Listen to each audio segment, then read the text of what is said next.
Hello and welcome to episode 15 of the FMSL Podcast.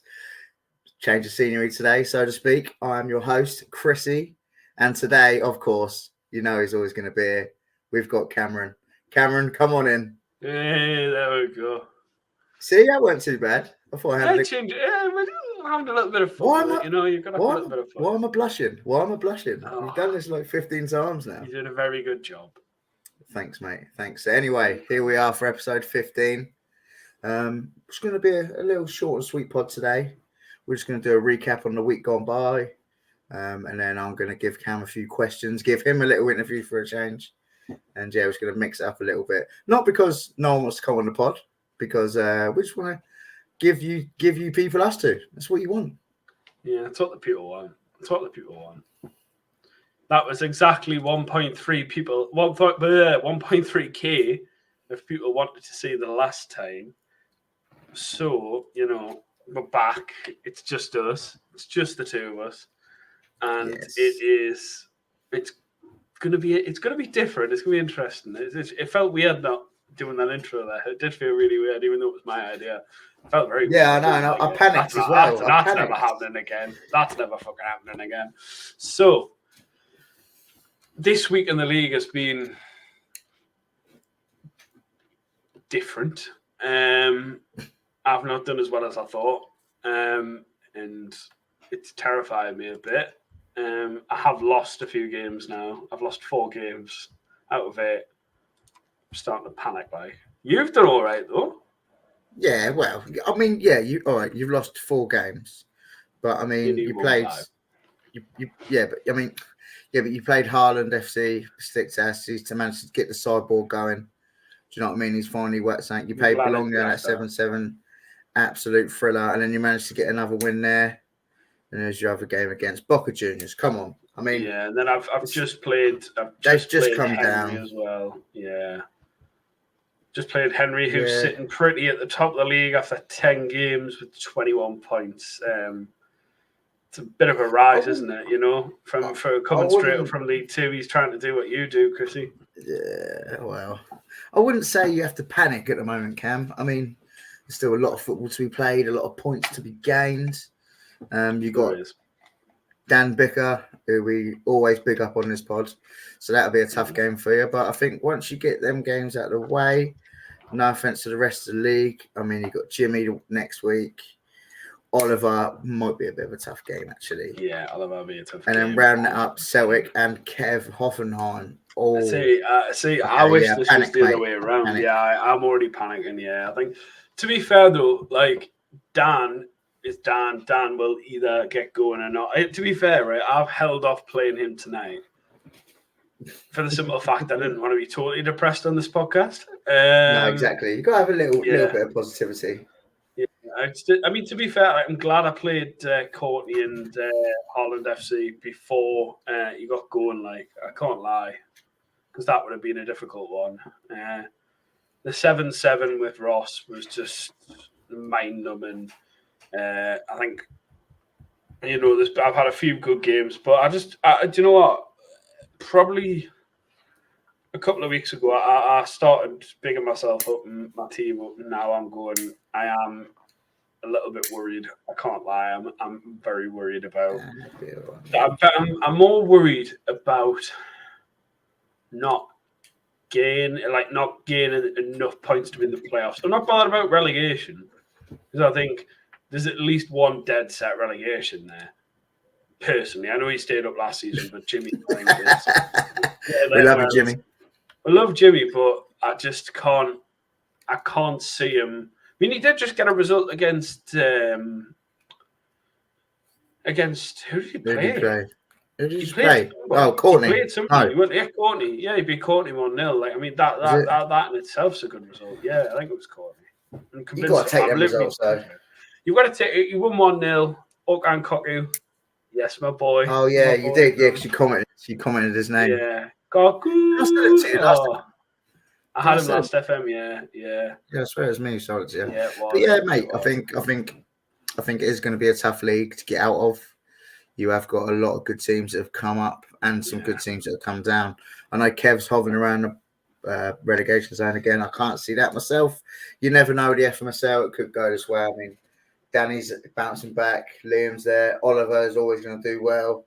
So, mate, you've got to take the rough with the smooth. I think if you can keep up what you're doing, you know what I mean. You're only -2 goal difference. You might concede if scoring a few. You know what I mean. You're the second highest scorer in the league. So, I think the problem with it is with what I play, I'm struggling at the moment, but I can't fit all the players I want and need to into the team. Like, I've got Lewandowski at least for the rest of the season. God knows where he's going to be next year, if he's going to be retired or still here. Gulag. It's just. Gulag. I hope he's not. I hope at least he's around so I can sell him. Yeah, I mean, with his fitness, natural fitness, I think it's 20 in it. It's something daft, but he's 38. It's getting old, mate. Yeah, I think if he has one more season, I mean, we nearly had a deal from a company you for like 10 mil, which was fair enough. He'd have been a good backer. I could really have done with him at the moment. I'm not going to lie. That's one of the deals that I wish we did get done, but it's neither here nor there.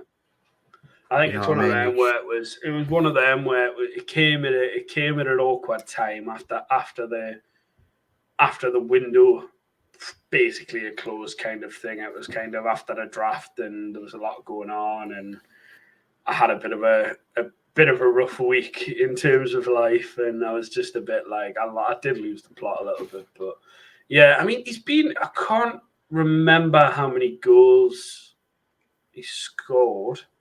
But I mean, Scamacca. Last season. Last season and this season. But at this moment in time, I'm sitting with Scamacca, who's done bits for me at the moment. Like he's just scored another one now. He's on 6 now. But like he's just had moments where I just go, I can't. And if we go back, if we go back to a couple of pods ago. Who wanted to redo the deal? Oh no, me. I wish I want. Now look at him. Now look at him flying. Scamacca. Well, Kane has got. Well, Kane's got 3 and 4 at this moment in time. So I mean, would Kane have fit into my system better? Yes, but is Scamacca? He fits somewhat what I do. I think it's just about finding the right balance. That happy balance. I see what you're saying. Yeah, I think I've got to kind of look at it now, and as manager of Anderlecht, I really do need to. I know, it's great. Hope there's no Italian men looking for this because it was Nick. Got my Miami Beach stuff on tonight. But I'm to and fro my team. I'm kind of in this. We'll probably get onto it a bit later, but I'm kind of in this zone at the moment where I don't know what to do with my team. I don't know how I'm setting up anymore because clearly the 4-2-4 is overpowered, but it's not as overpowered as people think it is. For my team, I think anyway, you've got to play a certain way with that 4-2-4. Yeah, it's just not working. I don't think you can just lay it out and expect it to go. Nah.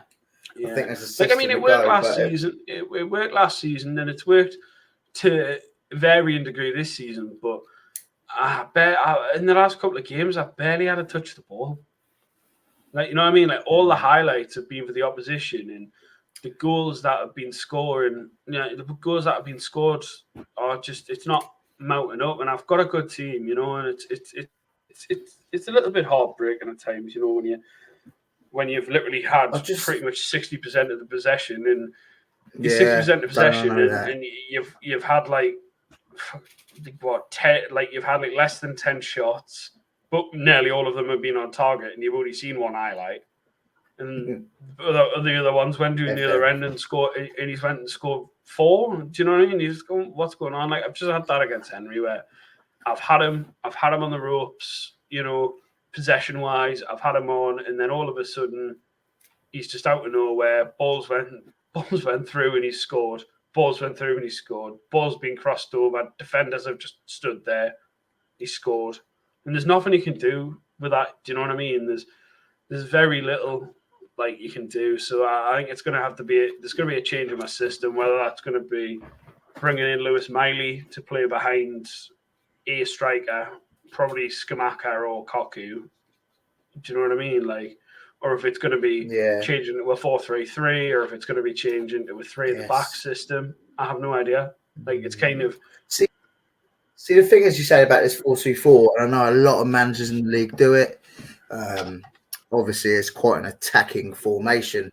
I just feel there's too much space, especially if you're playing 2 DMs. You got this big area up where you know what I mean. You can sit a little AM in there, little AM support, let him drop back a bit. Yeah. I think that was my problem last season. You know that was my problem last season where I played Jude and Tonali as holding midfielders, biggest mistake ever. But when I started towards maybe the back end couple of games, I moved them forward because I was like, I'm going for broke here because I wanted that automatic promotion spot. So I moved them up and I played one as a ball winner midfielder and defend, and one of them was a box to box, which was Jude, and it worked so much better because Jude got into that gap as such. He got into that gap, and then it kind of almost was a 4-1-5 at times, and it did leave a lot of open space. But actually, I have tried a 4-1-5, and I'm trying to get it to work. And it's kind of I've got it saved as like I think it's all last chance saloon. It's like fucking big balls cam or something like that. It's just like it's literally the most attacking formation I could possibly come up with. But it worked with Jude Bellingham. It doesn't for some reason.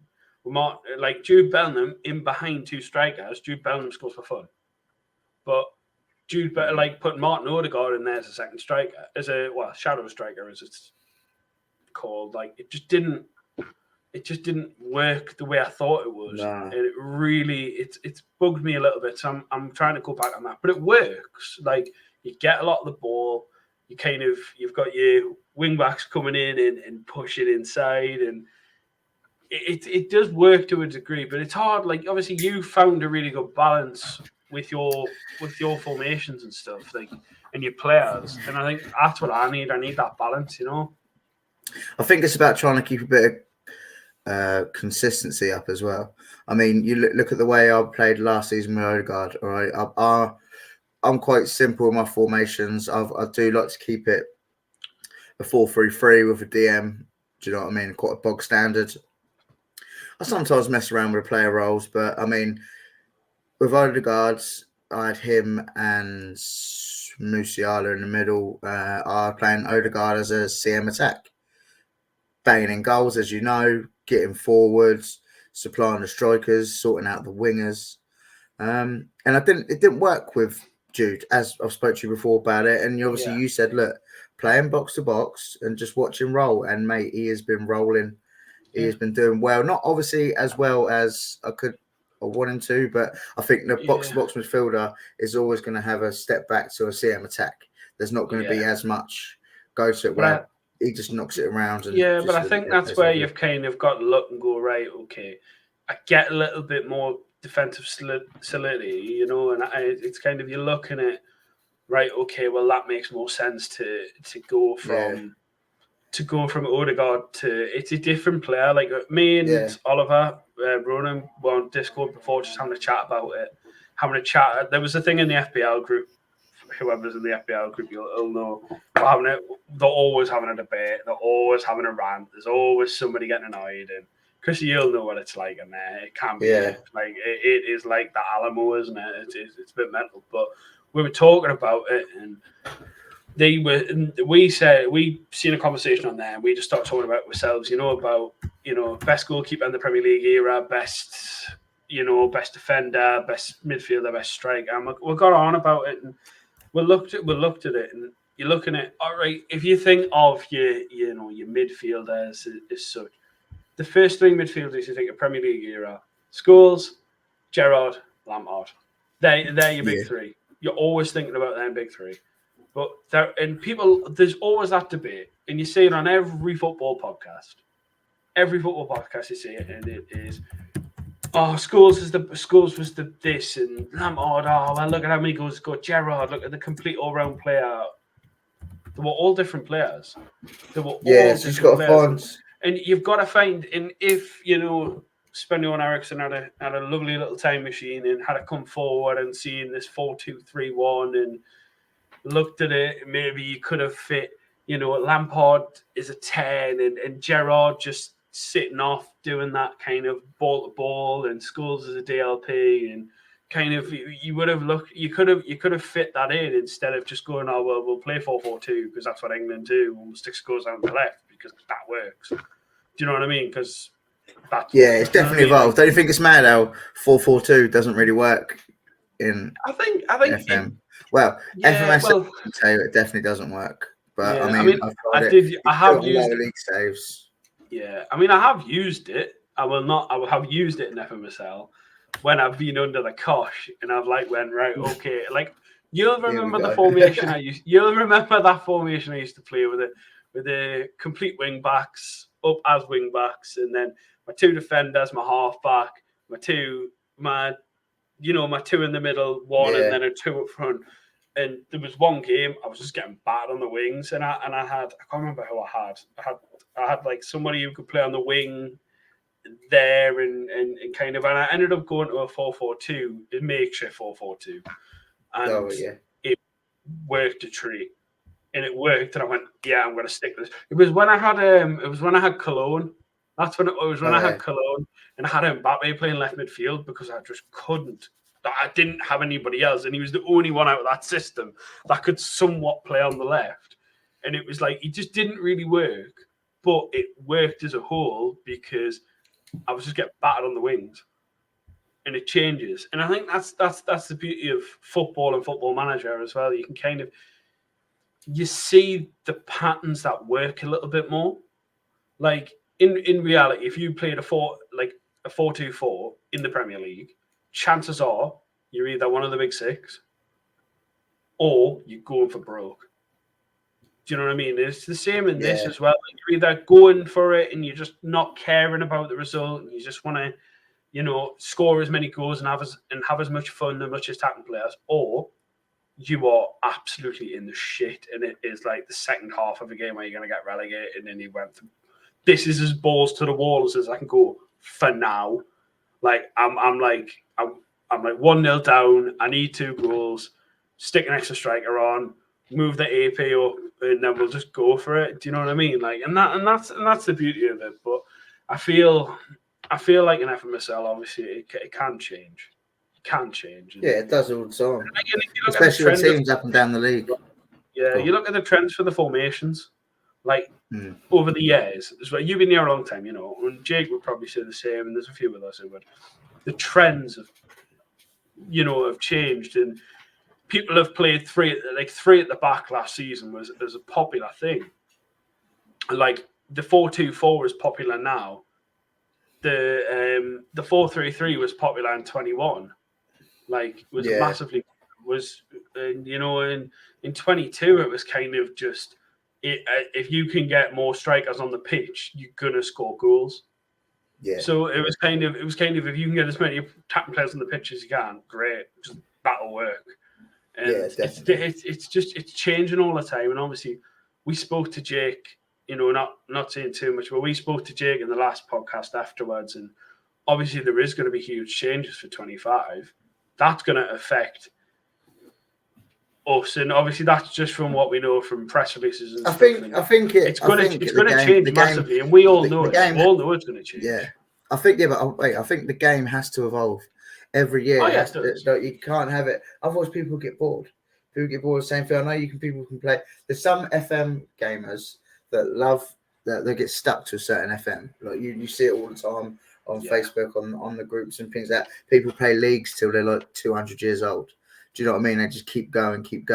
I think with players like us, where we get the game every year because we want to see them changes, because we want to see the players develop, because we want to see how the systems change. I mean, you're talking about FM23 with my niece team, it was 4-3-3. A lot of the time, I'll be completely honest, is my first proper season in FMSL. I was playing Gegenpress. Gegenpress 4-3-3. Won't even maybe change player roles. And then FM22. FM23 was Farnold. And 4-3-3 Gegenpress wouldn't work. In FMSL, I just couldn't get it going. I didn't, do you know what I mean? And then the sorting groups, I went into League Two, changed to a 4-2-3-1, and yeah, this season 4-2-3-1 didn't work. So I'm guessing next season I'm going back to 4-2-3-1. Yeah, I think obviously, you know, from what we all know, everything's going to change. We all know it. It's going to be simpler. It's going to be, but I think becoming simpler. Obviously, we'll probably talk about this in more detail when more things break. But it's going to become simpler because the masses are now, which is good. It's good for the game, and it makes the game a lot better because more people are buying it. They've got more money to bring into it. But I think it's going to get to a point where tactically it's going to be very difficult to be good in the game. I think it's going to change. And FMSL will have a huge shake-up, and I can guarantee that it'll be like people who have consistently been in, you know, Premier League year after year after year, it will start to change because I'd say adapt. It's definitely changed. I'd say it's definitely changed this year, 100%. Look at Joe, still in League Two. You look at Kev Hodgson. Yeah. Kev Hodgson. Do you know what I mean? He's in the Prem every season. Jake, Prem every season, mate. It definitely does change. I think a lot of that was down to the teams that were picked, I think, as well. Like, and I think people originally, like, if you looked at it, I think as well, I think Aki, when he was still here, when I was speaking to him, said, you know, he's still look alive, at all by the way.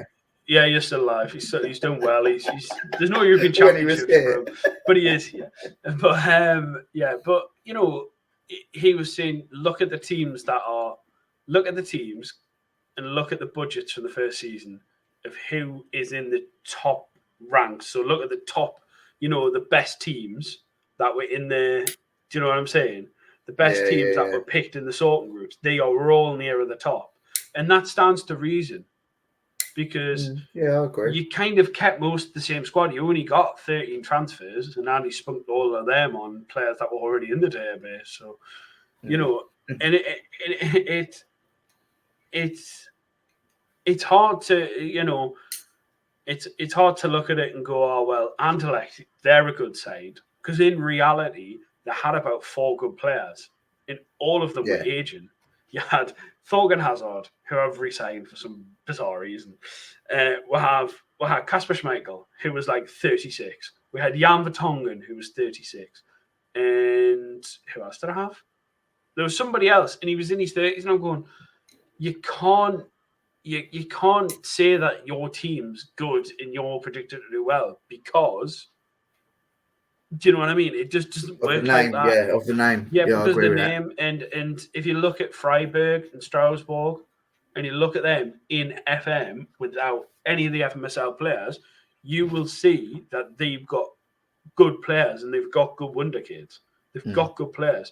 And it's and it's no offense to Magnus and Jimmy, by the way, maybe a little bit of Jimmy, but them teams are going to come down because they've not got the stature of player from the start.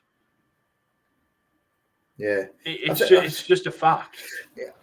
It's the same. I think it's the same with Nantes, though. I mean, but if you look at all their players, you know what I mean? Yeah, I'll be the first to admit the first Nice and Farnold class probably two of the best teams that we've had in the league. Nantes is a bit different. There's not a single player there that I've had from the start anymore. I used to have I had Farnold players all the way through. I had Nice players all the way through. So I do agree that the team, the higher up teams, because you've got players you can keep, you've got players that will work the match engine. It's all about finding that balance. Yeah. But I think you're looking at Joe, and I think Jake mentioned this last time. I might be wrong, but I swear one of them mentioned it about Joe, where Joe, because he was. I'm just a fan. There we go. So Jake mentioned about Joe winning the Prem like consecutive, right? But Joe only got into that position because he had Sassuolo, or they were the creme de la, like literally they should not have been categorically anywhere near the conversation for FMSL that year. They shouldn't have been. This just shouldn't have been. Didn't he have like a top number 2 pick as well? He basically didn't have to make a change. And I think he kept most of his original players for the bench. The best ones. Yeah, and he had Tarati, who I've got. He had Tarati in goal the whole game pretty much.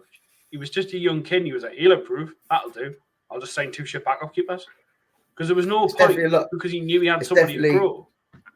It's definitely a lot more balanced now, without a doubt. I think this season. What Aggie and Mark did at the start of the season, like they spent weeks, mate, going through them teams, going through who was loaned in, going through who was loaned out, going through CAs, PAs, values. Honestly, mate, the groundwork they put in to make sure that didn't happen was, and I see what you're saying because I do agree. And I think it's been better for it.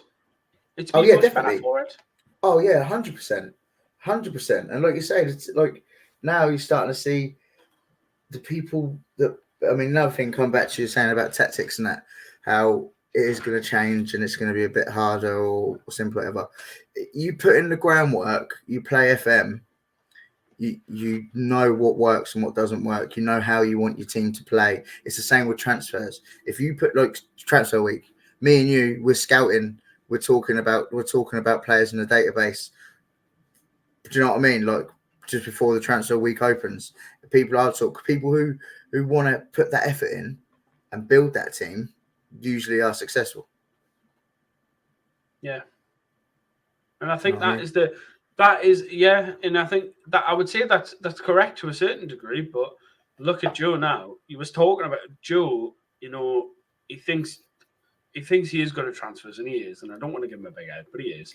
But one of his big issues, one of his biggest issues, is that he got screwed with his team at the start, and he didn't get what he wanted, and he thought because of where he was last season, he would get straight back there, and I knew he wouldn't. And that's nothing on Joe, but it's because of the teams. You look at the teams, and you've got to look and go, well, I knew I was in for it. I knew I was in for a hard slog, regardless, because I looked at what I had and went, "Oh my god, this is unbelievably bad. I can't do this."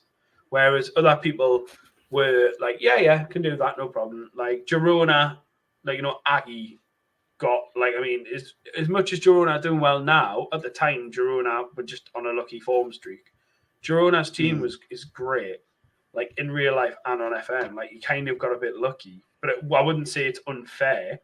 Do you know what I mean? Because it's a good side. It was it was a half decent side. Like you didn't really have to build much, but other people have had to really, especially anybody who got anybody who got Celtic or Rangers, anybody who got a European club or a team in Europe, like in conference or Europa League. Not in the big 5 countries, so not in Italy, France, Spain, Germany. Yeah, but you look at it like Belgium, right? Look at Anderlecht. Anderlecht is the perfect case study because they had agent players with good.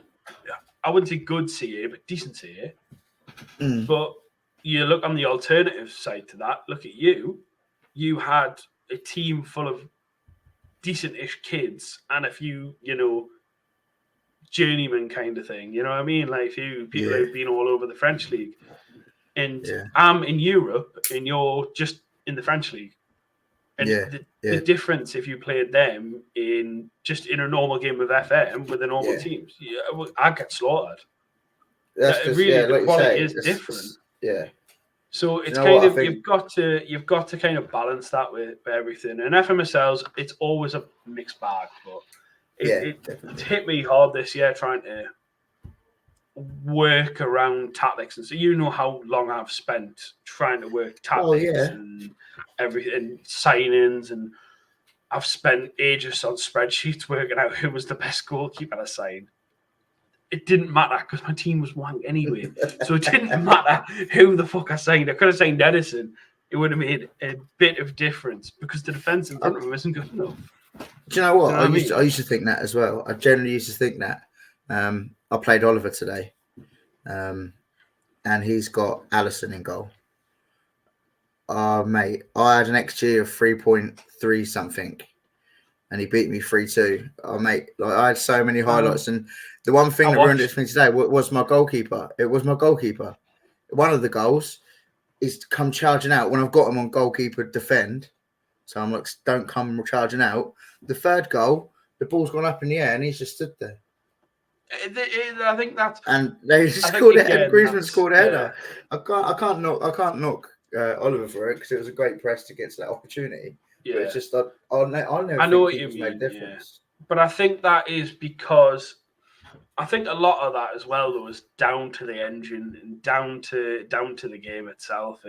I think a lot of the attackers always have the advantage. Indefensible, really, isn't it? You know what I mean? Yeah, attackers always have the advantage because the game wants you to score goals.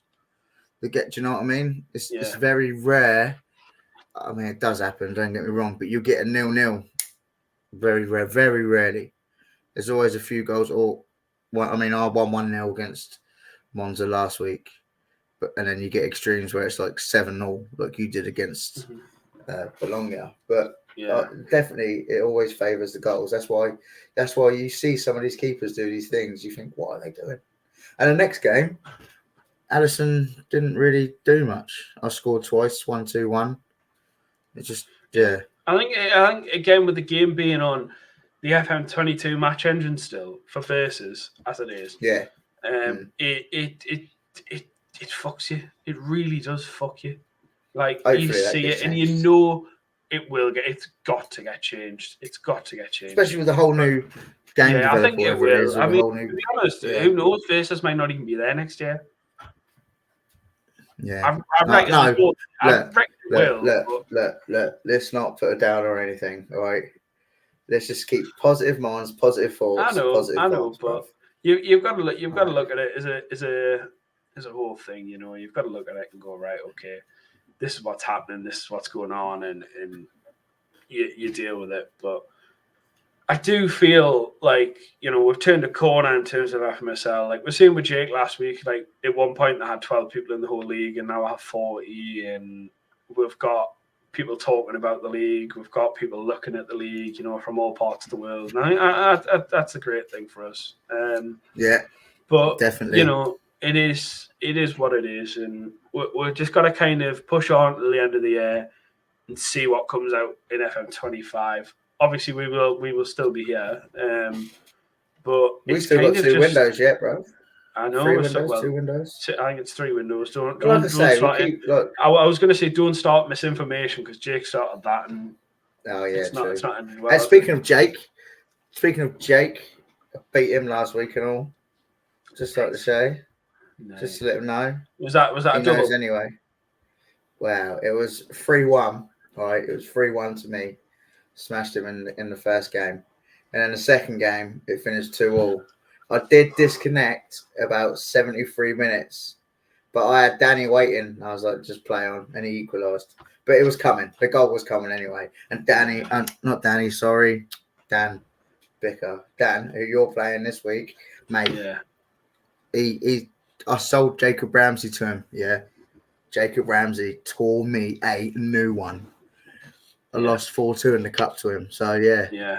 Jacob Ramsey. I tell you what, man. I would love to do a video with you talking about players on FM versus FMSL, because I'll tell you what, I've had Jacob Ramsey on my Villa save. Jesus Christ, he's a baller. His PA is 170. His PA is 170. It's great. It's great when you tell you what, right? The best team to have a save with is totally off FMSL topic, but best team to have a save with if you want to do a Prem save, and this is for anybody listening, Aston Villa, because they've got finances, they've got a good side to start with, probably easier European side. You're looking at maybe signing a few players here and there, like Diamonde at centre half, maybe sell a few players. You get Lazar Samardzik from Udinese and Gianluca Scamacca and then you'll play that. You'll win the Champions League. You win the Premier League. You know, you'll have a good time, and then you'll sign a few more players. But honestly, like it'll be good. It's a good save, and I'm definitely not recounting my own experience. But that's the thing as well. Like I've tried to sign. I've signed Skamaka totally based on the fact he scored 27 goals in the league for me. Yeah, for Villa, and I tried to sign Lazar Samardzic for the same reason. That's what I'm saying about you gotta dig deep. You gotta you play the game. You know the ballers on there. You know what I mean? You can look at some attributes and be like, yeah, they're class, and you look at some attributes and be like, oh man, they're a bit shit. But you know that he can ball. So that's all you want. That's what you want. I think that's the Joe argument though, isn't it? Leonardo Fernandez. That's the Joe argument. You've got to wait 2 seasons. He found him, you've got to wait a few seasons to sign him, but he's wicked. Yeah, he's playing out on a private save. And I think I've in my own private save, I have just signed him for Ipswich Town, who are now back in the Premier League because they didn't get promoted under Kieran McKenna, so it happened under me. But I've just signed him. I've signed him. You're on about FM. On my save. He was like 23rd and he was just like 23rd, and you know they signed the big dog, and you know the big dog took him from 23rd to 3rd up in the playoff final. Battered Sam Allardyce's Luton. What can I say? But yeah, like you know, you've got to look at it. You got to look at it in a bit of fun, and FMSL's great. Like I love it, and I know you love it. This is otherwise we wouldn't be here. This wouldn't be a thing. You know what I mean? Like we love this. So yeah, definitely. It's great to share it with everybody, and it's great to be, part of the community. And I'm looking forward to the rest of the season, just to get it out of the way. As we were speaking literally just before this podcast, as long as I hit the playoffs and I don't get relegated, I'll be happy. I really couldn't care less. Your teams, you won't. I don't think you will. Your teams, you got too much about it. You get relegated. Yeah, but then same with me, to be honest. I mean, I'm sitting there second at the moment. Still got a few hard fixtures to come out. I still got to play our good mate Magnus. I still got to play James. Still got to play Lewis. So it's gonna be tough. Yeah. But yeah, Cam. So let's just wrap this up. Just want to say. Thank you. Yes, it's been a lovely chat. I know we have slowly drifted away and then come back in on the topics, but it's always good to have a chat and, do you know what I mean, just waffle on about the game that we love. Oh yeah, it's just been a nice chat. I think, to be honest, that's really what all these podcasts are. It's just a bit of a chat with your mates, isn't it? It's what you want. As Niall said, it's just like chatting your mates down the pub. Yeah. But we do have nearly 1,000 people watching pretty much all the time. So yeah, exactly. You know what I mean? Like it's one of those things where we've just got to kind of And also, we don't want to waffle on about. I mean, everyone. It is a Football Manager Super League podcast. Obviously, we do talk about a lot about leagues. We'll have another pod next week where we'll probably get. Obviously, the season will be into game week 4 then. No, we'll finish game week 3, so can't see game week 4. So we'll give you a bit more of an insight of how everyone else is doing in the league, who's looking at winning their leagues, who's looking at getting relegated, who's looking at getting to the semis and the quarters of the cups. So we all want to mix up a bit, don't we? We don't want to just we don't want to just ramble on and bore you. Numbers at you. Yeah, I think that's the beauty of this, though, that we're able to do that. Whereas most of the I don't think I can't honestly say there is another Football Manager podcast that I've seen which is just like this, and it's not just he's got 14 finishing, but he's got 9 finishing and he scored more goals than this bloke with 12 composure. Do you know what I mean? And it's not like we're just here for the vibes and the vibes. Yeah, and I think the league itself is bigger than just an Football Manager game. Do you know what I mean? You do get these Football Manager podcasts, which they are great.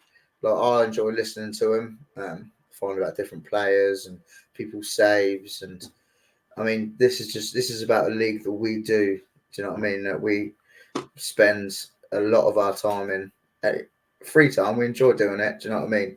We don't get paid for this. We do it out of the love of the game. So yeah, I'm really enjoying it, and let's keep on going. We are enjoying it. If anybody would like to sign up, there will be a link down below in the description. Yeah, somewhere down there. It'll be the top link. Get on the waiting list.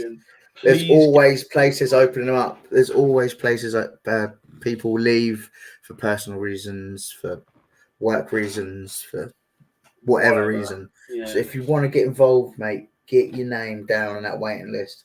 It goes straight through to our databases, and we save it down, jot it down, and then you never know. You could just get a sly little DM from Kev Hodgson offering you a place. So yeah, so Cam, do you want to? Can I do? No, should I do the outro? Go on. I'll put it in. If you want to, but I just want to say thank you everybody for subscribing. We are currently at, Chrissy, what is the magic number, please? 2.266K. So 2,260 people. Is that correct? I believe so. 2.26K. Yeah, it is. I was right. Yeah, 2.26K. This is the 40th video that we have uploaded. Yeah, it will be actually. Obviously, 15th pod, but 40th video because Cam does some great games of the week pods, vids, vlogs. Yeah. I know. I do. A lot of talking, haven't we? Really. Yeah, we have, and we went well over being a short pod. I'll tell you that. Yeah, Chrissy, I know. I shall bid you all farewell and leave you in the safe hands of Mr. Christopher Rowe. Cheers, Cam. So, take care, everybody. Cheers, man.